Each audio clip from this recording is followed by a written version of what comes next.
BP નો patient છું હું. મને મયુર બારોટ હાલતા મને ધમકી આપતો કે તારા છોકરાને ધંધો નહીં કરવા દઉં અને તારા છોકરાને ટાંટિયા ભાંગી નાખીશ. અને આજે ભાંગા જ છે, મારા છોકરાના પ્રૂફ છે. બરોબર, મારી પાસે બીજા રેકોર્ડિંગ છે. એનો છોકરો હાલતા અમારી શેરીમાંથી આવે અને ગાડીઓના હોર્ન મારે, જ્યાં લગી અમે બહાર નો નીકળી આવી રીતે દબાવે છે હાલતા ચાલતા. બરોબર, ધંધો કરવા એ કે આજે નહીં દઉં, કાલે નહીં દઉં, રેતીનો રહ ભૂલી જજે, હું આ એરિયાનો ડોન છું ઈ કે. બરોબર, અને ઈ કે મયુર બારોટ ઈ કે મારી ઉપર 5-6 કેસ છે ઈ કે, હું તો ઈ કે 2-3 દીમાં છૂટી જાય શીખીએ.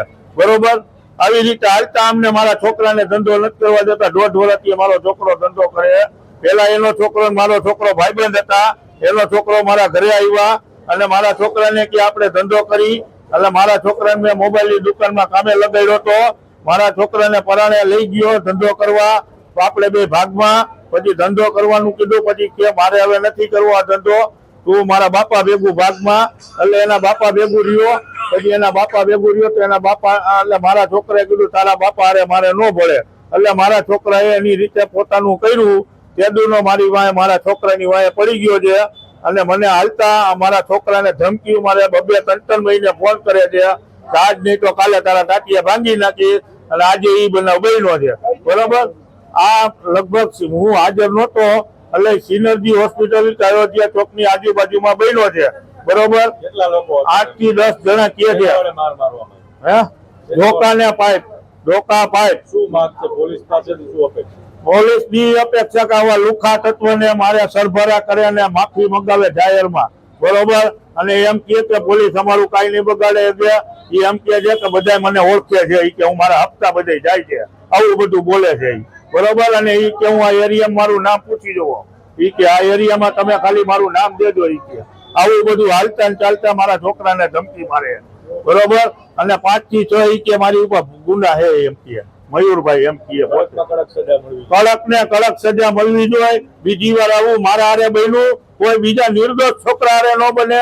મારો છોકરો 20 વર્ષનો છે અને આ બધા કેટલા 10 જણા હુમલો કરવા વાળા, 8 થી 10 જણા. બરોબર, એકલા ઉપર આટલા જણાએ હુમલો કર્યો મારા છોકરા ઉપર.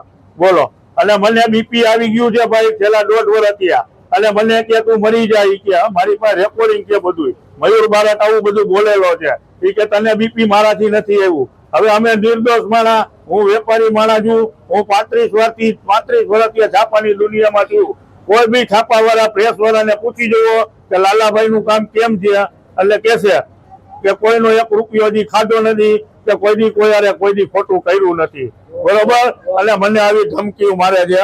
બરોબર, મને બીપી આવી ગયું છે ભાઈ. રાત્રે નીંદર નથી થતી. મારા નીંદરની ટીકડી વિપુલ ગોળા પાસેથી હું અમુક ટાઈમે લેવા જાઉં છું. બરોબર, રાજ્ય હોસ્પિટલ માંથી. મારા છોકરાને મયુર બારોટ, કાનો બારોટ અને સની બારોટ 10 થી 12 જણા આવીને મારા છોકરાને માર્યો છે. રાતના 8:30 વાગે અહીંયા આવીને માર્યો છે. ધંધા બાબતે માર્યો છે. ધંધો કર્યો 10 દિવસ મારા છોકરાને ભેગો રાખ્યો છે. અને એમ કે છે કે મારો ધંધો એને કરી લીધો. ધંધો છે તો એને ક્યાં કાંઈ કોઈ હતું? એના પાસે નથી ખટારા કે નથી કાંઈ, તો એને શું કામ ને ધંધો મારો છે એવી રીતના કહી શકે? ધંધો તો બધા કરી શકે, ન કરી શકે. બાજુમાં હોટલ વાળા હોય છે તો બાજુમાં બીજી હોટલ ન હોતી હોય છે ને, તો આ કેમ ના પાડી શકે કે ધંધો ન કરી શકે? મારા છોકરાને બનાવ રાત્રે 8:30 વાગે, તારીખ આજે 15 કે 16, તારીખ 16 છે. આજે જ બનાવ બન્યો. કેટલા લોકો મારવામાં? 8 થી 10 જણા. પોલીસ પાસેથી શું માંગ છે કે એને સબક શીખવાડે કે કોઈના છોકરાને ધંધો કરવામાં ન રોકે. આવી રીતે મારવામાં કોણ કોણ? કાનો બારોટ, મયુર બારોટ, સની બારોટ, પછી બીજા લોકો હતા પણ એને અમે નથી ઓળખતા ભાઈ. અને બધા દારૂ પી પીને રોજ ખેલ કરે, રોજ ઘરે આવે. 10 જણા આવીને મયુર બારોટ, કાનો બારોટ બધા આવીને મને માર્યો. અયોધ્યા ચોક સિનર્જી હોસ્પિટલ. આજે મહિના? હા. કારણ શું? કારણ મેં ધંધો કર્યો એટલે. એનો ધંધો બરો રેતી કપચી બિલ્ડિંગ બની જાય. શું ધક્કો શું થયો? બાબત શું? મૂકી દે એમ. કાંઈ નહીં કે ધંધો આ મૂકી દે. શું તમારે શું માંગ ન્યાયની માંગ શું? કેટલા વાગે થયું? 8 સાડા 8 બોલ સોનુ 8 સાડા 8